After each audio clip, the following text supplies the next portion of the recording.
Hello and welcome to Spirits and Skeptics. That was really, really stupid, and we'll never do that again. I agree. So, episode 3, the Lighthouse Inn, and wherever they went for the other one, the Johnstone Public House. Yeah, both pretty boring investigations, to be quite honest. In Ashland, Massachusetts. Mm-hmm. The air date of this episode was October 10th, 2004. That was over 20 years ago. Nearly 21. Wow. That is a little too long for me to feel comfortable admitting to. By the time this episode comes out, it might actually be on the date. Oh, I didn't think it was. Okay, well, maybe we do gotta record a bit more frequently. Oh my god. Well, I'm just doing it monthly for now until we have a little bit of a backlog. Then we can do it weekly or bi-weekly or whatever the podcast gods want. Yeah. Okay. I just wanted to start out with our spirit for this episode. Mm-hmm. I got a coffee liqueur because it's a coffee house. Of course. And I got a little bit of Bailey's if we want to try it, but I figured we'd try it on its own. Alright. Tinky. Actually, it tastes delightful. It's got almost like a milky feel to it almost. It's smooth. It's a tequila. Or a tequila base. That's quite surprising. Tequila base. Okay, that's pretty good for a tequila base, actually. Cantata. So I just want to start off this episode. Once we get into the actual episode and what's happening, we can talk about. But can we just talk about how the coming up section was longer than the investigation? Yes, the quirks of season 1 continue on without relent.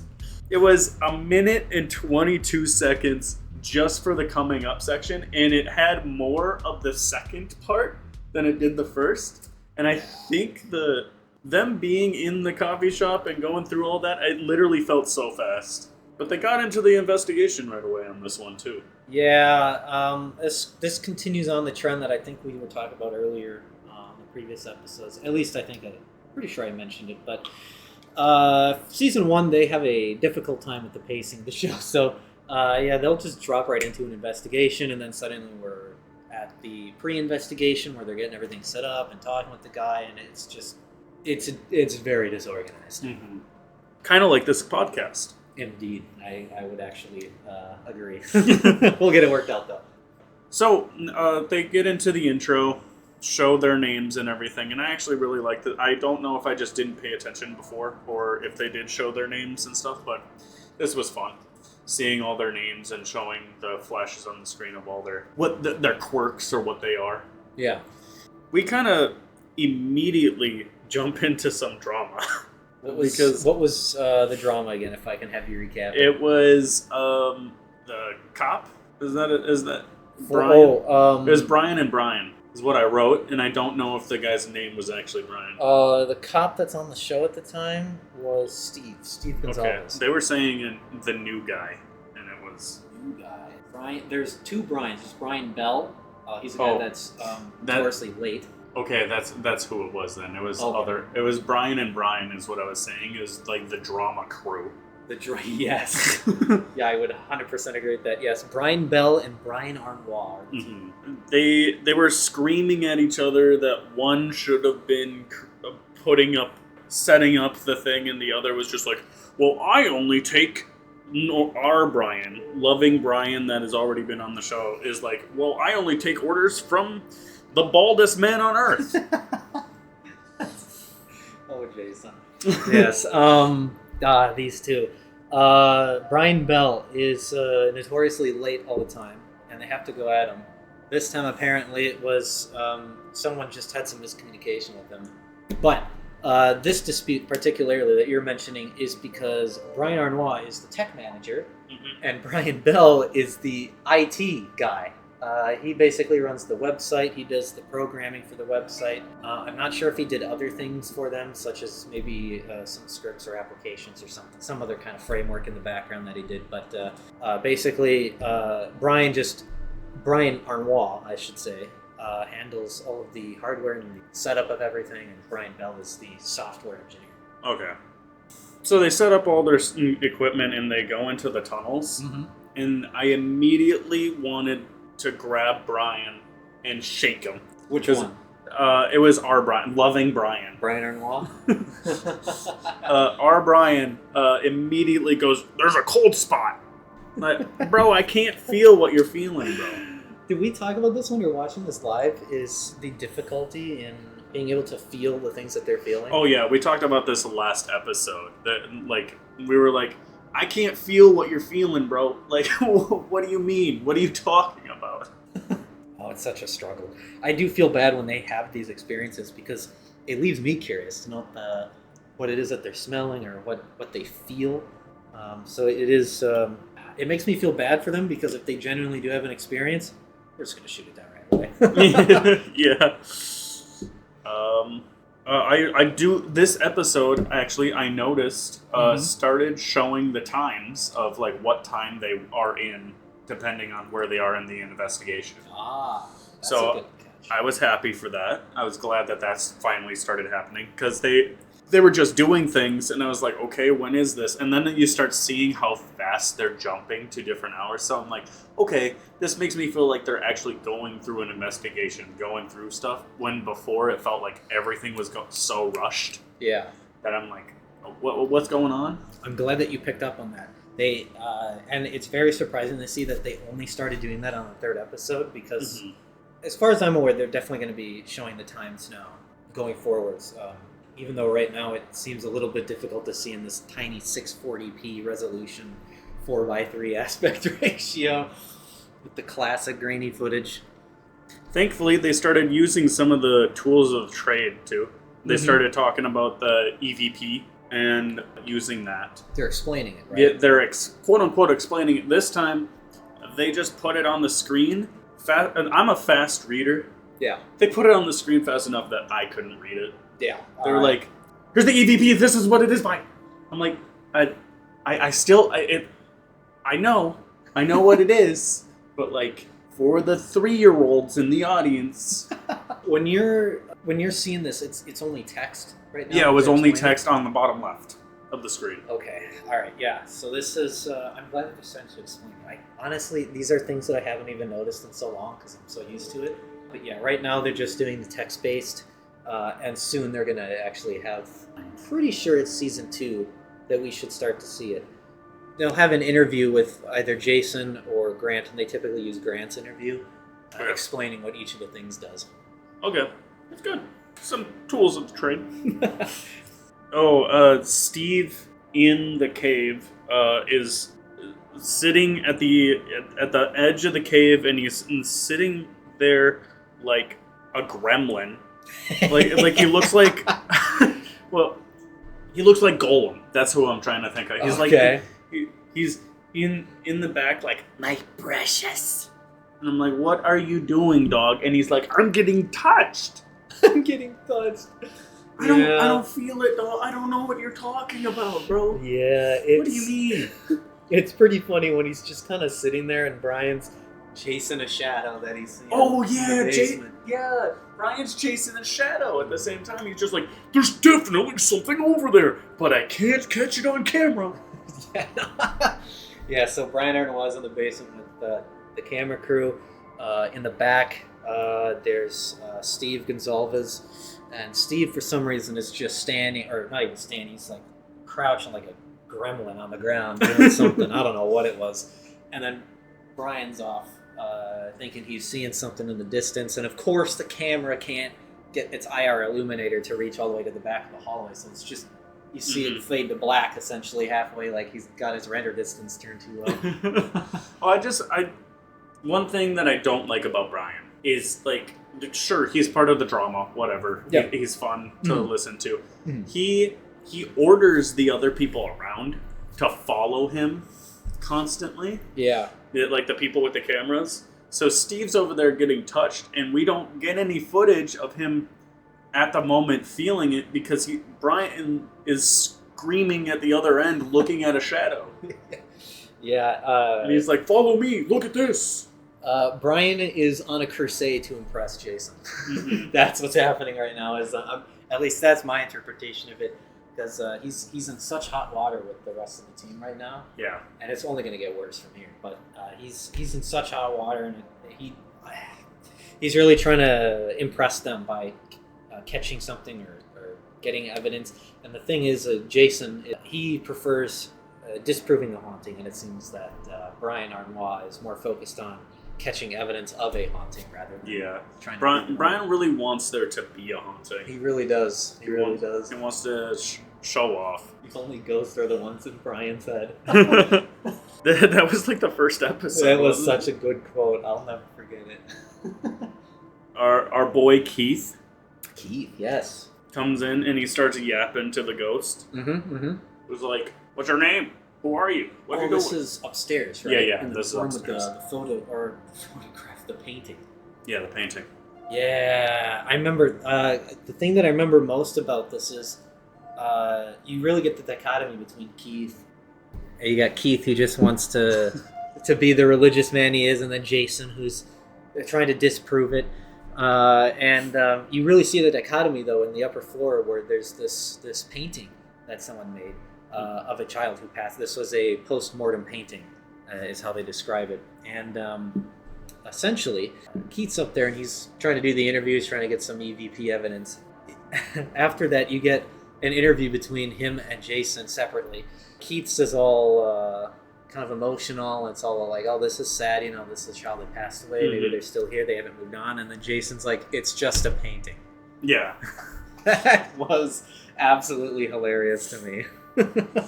Well, it's very sad because if you think about it, like painters and stuff back then would have had to have propped up the baby and just painted it as it's there. And that's just very sad. It's kind of creepy when you think about it, too. And then Jason's like, bro, it's a fucking painting, bro. It's just a painting, but it's a propped up corpse of a baby. It's sad. it's very... This is why I stan Keith, okay? I'm a Keith stan. We got a Keith stan. I think you're the first Keith stan I've ever heard. This is incredible. This demonologist man. I want him. So what is it about Keith, though, that you like the most? The yapping. You like his yapping? I like demonology. So I really like demons. Okay. I find all of that like biblical stuff interesting. Yeah. I watch way too much Wendigoon. Okay. and I love looking into like demonology and like Kia Solomon and stuff like that. I like that stuff. Sure. And I really don't know a lot of it, but it seems like he seems pretty knowledgeable. He's just a yapper. Well, you like him for his yapping. I like him. I like him yapping. I like him demonology. I like his demeanor, where he takes it very seriously. And I think I like Jason, but I think this is the beginning of his downfall for me. Season 1, episode 3. He's starting to annoy me at this point because I don't mean to be mean. Yeah. Like this episode, they paint him in a bad light Mm-hmm. because he's talking about all this stuff at the coffee shop and he's like drinking a coffee. And I think it's just the editing of like when he's talking to the people and when investigating are happening. Yeah. He's like just chilling, hanging out, whatever. And there's people actually investigating. To me, the editing makes him feel like he doesn't care about the investigation. Oh, okay. And I'm like, He's got that kind of, I'm imagining like a boss that just always is hands off with everything. They just kind of hang out at the workplace and let their minions do the work. Yeah, that's what it kind of feels like at this moment. Okay. And I know that's not who he is because you talk him up a lot. Yeah. He's the heat. He's the heat. He's the go-getter. He's the go-do things. Yeah, okay. That's kind of interesting. I haven't really heard this perspective on season 1. I guess I never really noticed it, but I guess that's not too surprising given how much I've watched the show, where Yeah. I know what he is in later seasons and what he does today on his YouTube channel. But that's very interesting that season 1 portrayed him that way to you so far. Just so far. And then, so I wanted to say this too. Again, they don't show a lot of the investigation. They kind of show the like, this is happening in the tunnels, this is happening with the painting, Mm-hmm. blah, blah, blah. And then they're like, all right, pack up. And it's like, but the unpacking and putting it all together, and then the unpacking took longer than the 5 hours you were there. Yeah. So far, I know exactly. Yeah. Brian Arnois' ability to get the stuff unpacked and packed and organized, it's just terrible. It's not great. It's just in the editing again makes it feel like they're doing more unpacking and packing than they are. Yeah, the investigations for this so far has been really the most minimum part about the whole show, even though it's supposed to be the primary part of it. It really, I've actually talking about it these last few episodes. It's been a little difficult on how and what can I explain, because I don't want to spoil too much for the later stuff, but it really is just more interesting in later seasons than the first one here. But I think, do you still have anything to mention on this first part of the investigation? Yeah, I have one more thing. Is I just really like that they don't. He ends up going up and talking about how he got touched. Brian then talks about how he saw stuff and Jason and Grant kind of both go, we'll figure it out in post. Mm-hmm. And I really like that they don't just take it as face value. They go, okay, but like, where's the actual evidence? Yep. I like that. Yeah, that's the part that that is what got me into the show initially, was it's not just, because for us as the viewer, we can't just go off of feelings when they, I got touched. Okay, Steve, or Brian, did you smell that? Mm-hmm. No, Brian, no. I unfortunately didn't smell that, so I don't really know what we can do here. I also just thought it was funny in this first part. Jason's sitting, drinking his coffee, watching people on his little computer and everything go through the investigation, and he's like, "There's definitely a presence here." Is that what Jason said? Yeah. Oh. Remember that was the they went into the bathroom. Ah, God. Okay, so there's definitely a presence here. You are reminding me of part of the first season as well, where you just get to see them so young and so new to this whole thing that at some points it just feels artificial. Yeah, because Jason almost never says this again in later seasons. I definitely think I feel a presence in this place. What? Yeah. What do you mean you feel? That's what I'm saying, Doug. I'm like, I thought you were the skeptic. Yeah. I thought you were the guy. The whole point is that, I mean, they still do it at the end of the episode where they have to go through the evidence. But I can't. Every time that someone says that, I can't get behind it. And I feel bad because that's just their way of interpreting things. Maybe they interpret things differently. But also, that was can't do that. That was kind of a pervert ghost. Yeah? It was only in the girls' bathroom. It's a pervert ghost. Like, what is he doing in there? Girls' bathroom. You're right, though. That girls' bathroom moment, I forgot about that part too. Like, what? I feel like this is an anime, and they're like somebody's gonna see, one of the girls is gonna see the ghost, and she's gonna go, "Hey, Dad!" Yeah. Okay. This was Donna, I think, in the bathroom that reported that, right? They had two women. Oh yeah, Donna from that '70s show. Yeah, that shit.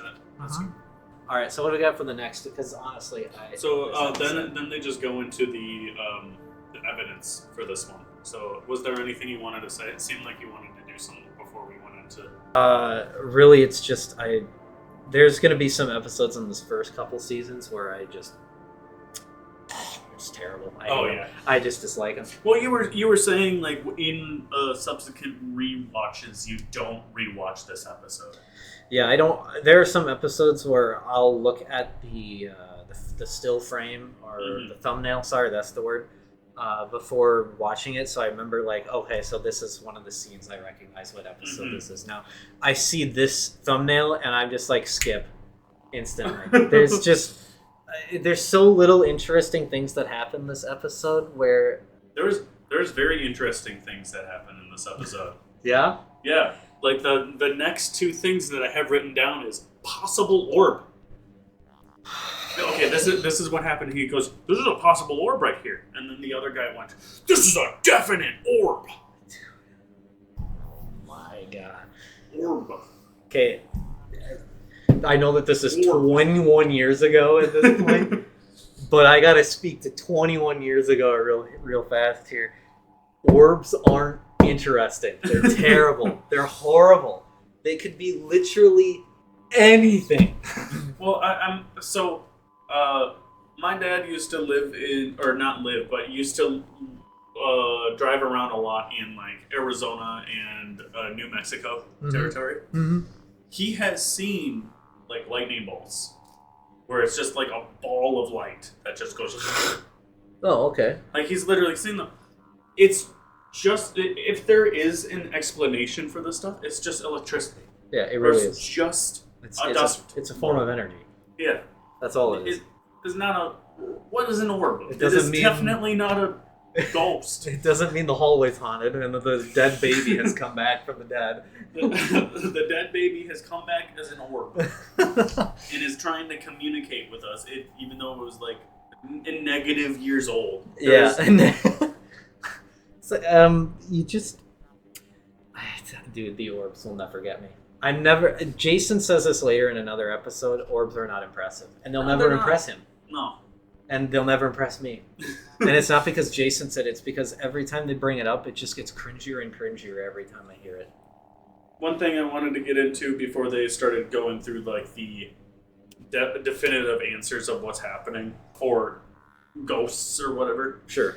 During the investigations, at least at this point, because of how the investigations are done and stuff, I find it very weird that you don't see a lot of the magnificent duo that is like crux of this show.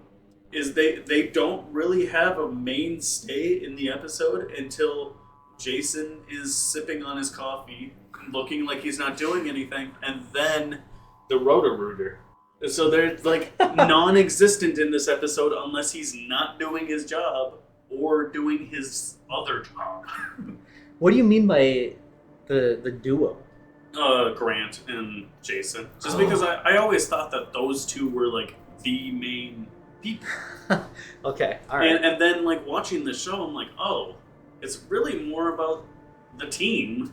Yes. And those two have ownership. Yes. and so it's just a different mindset that I have to get into, because I always thought it was those two. Taps, Jason says this at several points, but Taps he considers a family. Mm-hmm. So you are correct that it's about the team. And you, having not watched all the episodes and experienced the whole show, especially numerous times, is interesting that for you, the main cast still has that feeling of it's Jason and Grant and everyone else is... They almost feel like extras right now. For me, it's a lot different. When you say a duo, I think of Steve and Dave Tango. But you haven't encountered Dave Tango yet, so I don't really want to say too much on that. But yes, the duo right now for season 1 is 100% Jason and Grant. Yeah. I don't think it's going to be too long from now that we get Andy. I don't remember Andy's last name. I don't remember Andy's last name though, but Andy will be making an appearance soon, and he's gonna liven things up a little bit. Very excited for when that happens. And then I was gonna say, even though that I feel like the main duo aren't really doing a lot in this episode. Yeah. I am starting to really warm up to the Roto-Rooter stuff. I really like that.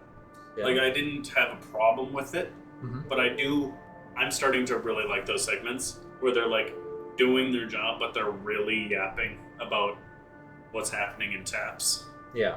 They're like, so what do you think is going to come out of this investigation?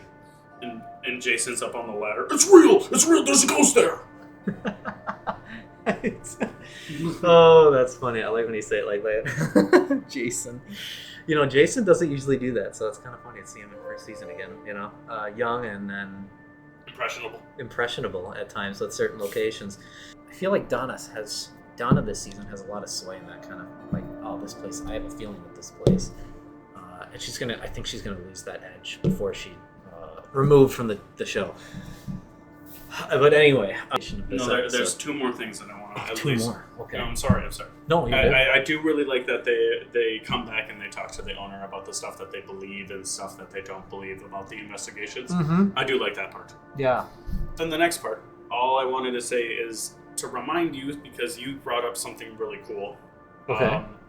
The Jason believing in the police officer for being credible. Yes. For what he's feeling. Yes. The feelings. The feelings thing, and him, Steve Gonzalez being nowadays he's a former police officer. They made it sound like at the time, at the October 2004 when they recorded this episode, that he was still active as a police officer.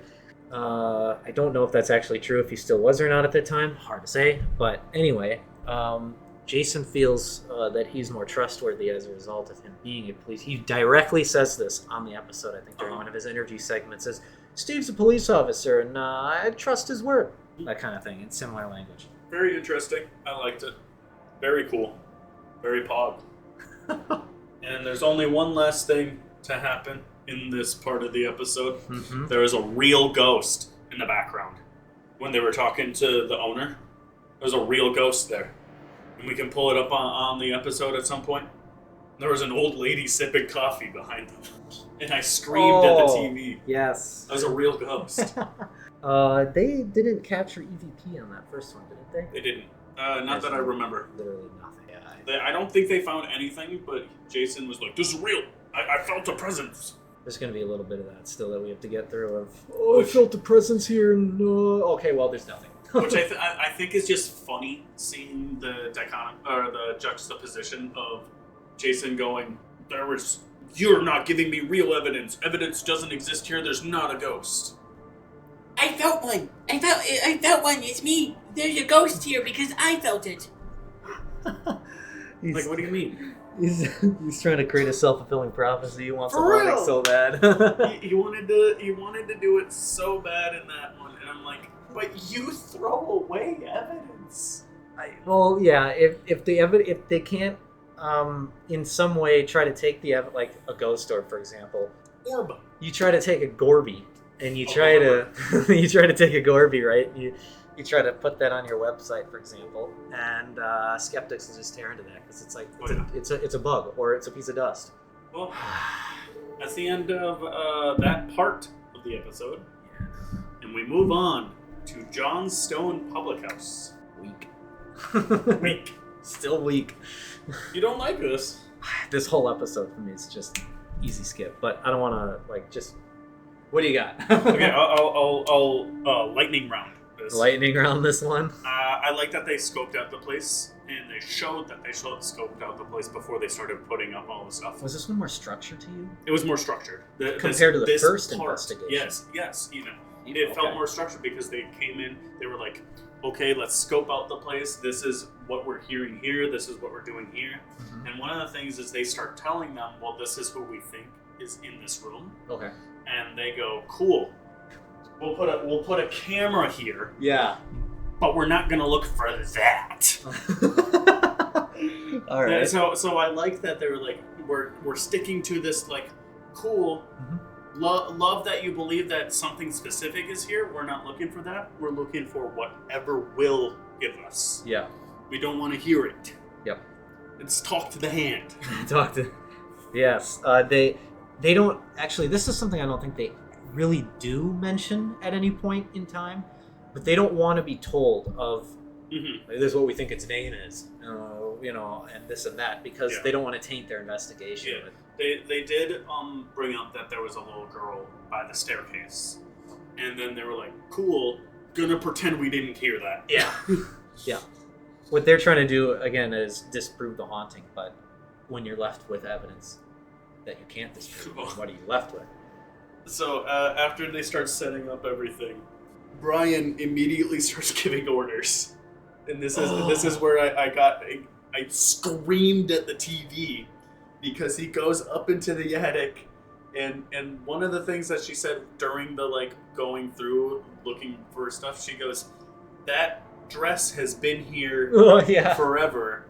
And I don't know if she explicitly said that it's been in that position the whole time, but he immediately goes up there and just starts going. He grabs it and he's looking at it, and I think there's blood on this. And he fucking throws over. I'm like, dude, just have a camera on it and see if it moves on its own Yeah. or something. Don't freaking yank it if it is from that specific position. Yeah. He fucking ruined it. Like, what are you doing? Yeah.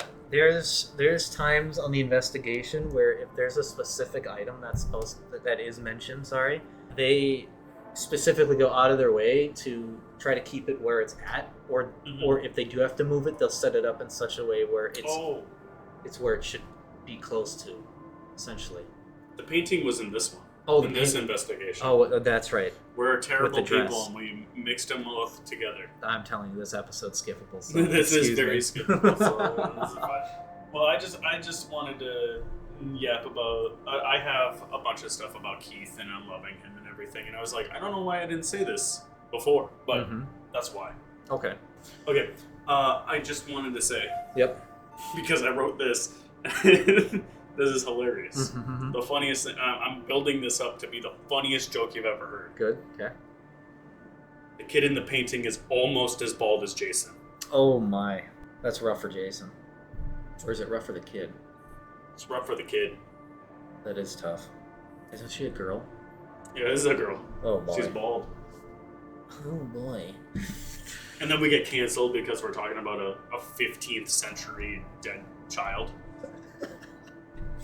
Jeez. Oh, they hear in the recorder later on, I am not. And there's nothing. And then nothing. They said, other people thinks I am not dead. And Jason goes, no, it's just I am not.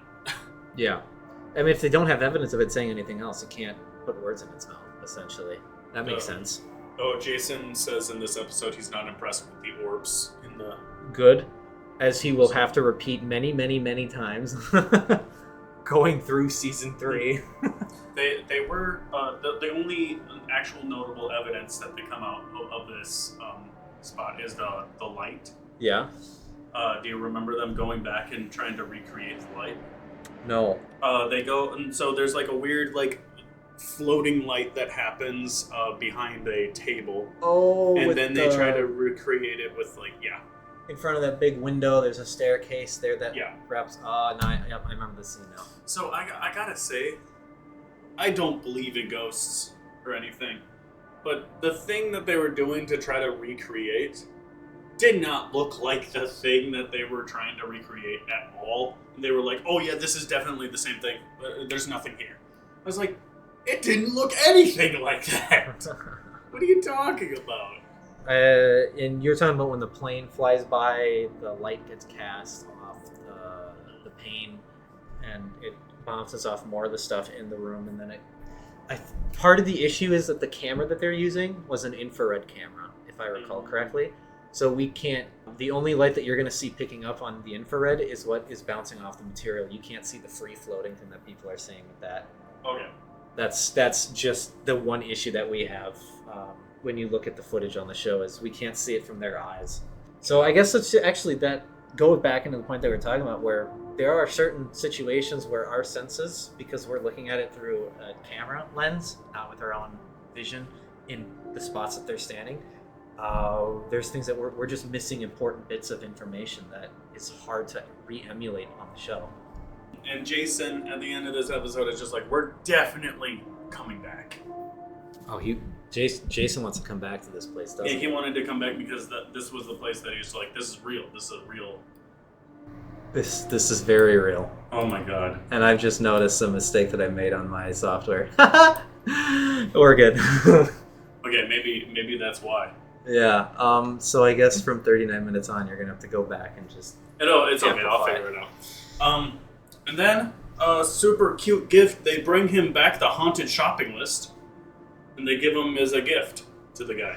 Oh yeah, I actually like how this episode ended. I thought that was a nice touch. That's super cute. They found the newspaper, and on the newspaper was a date, and I can't remember the exact. It was over 100 years though. They said they found this newspaper, and it was 100 years to the date that they had the investigation. Yeah. Over 100 years ago is when it was made.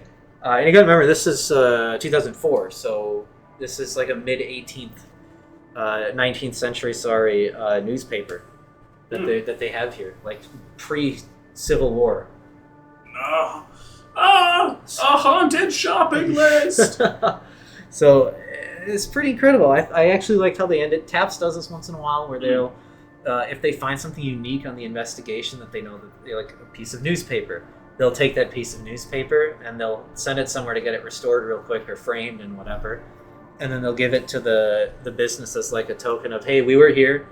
We saw this really cool piece of artifact. We wanted to frame it, and at some points it works out really well. Where it's like this is also the anniversary of when we investigated 160 years later or something. Yeah, it was 100 something years later on the day. Yeah, it was literally on the day, which is super cool, super interesting coincidence from the ghost. Really from the demon ghost. From the demon ghost, absolutely. From that bald demon ghost baby girl. The bald demon ghost child. Yeah. So that'll be probably our shortest episode. We might have shorter ones depending on how bad some of the future. No. I'm telling. There's gonna be some episodes. I swear. I know it's gonna be like this. I might even warn you ahead of time in the future of just there's episodes where I'm gonna have so little I want to talk about because there's just nothing interesting at all. Like this is one of them. It's hard for me to come up with something to talk about with it because it's. I just don't want to. If I can, I'd skip this episode. Yeah. And I think that for my ultimate review of this episode, skip. Terrible. Boring. It's absolutely not worth your time unless you haven't seen it before. Always watch it at least once, but future watchings if you feel like skipping it. Yeah, it was a very 2 out of 10, 3 out of 10 investigation for me. Yeah. And season one has a lot of bad episodes in it, but it's got a couple of really, really good ones, and we're getting close now. But I think we should end it unless you have anything more to bring up. That's the end. That's the end. How do we say goodbye? How should we say goodbye? Like and subscribe. Give us a rating on Spotify if you're listening there. Show Jason on his YouTube channel if you're a one of his members on his YouTube channel. Mm-hmm. Let him know we exist because I'm not right now. I would like to be at some point. Yeah. For the 55,000 people watching right now, go over to maybe one of you can go over to Jason and say hello for us. Thanks, I'd really appreciate it. Love you. Saludo. Bye. I don't want to talk to you anymore. Bye.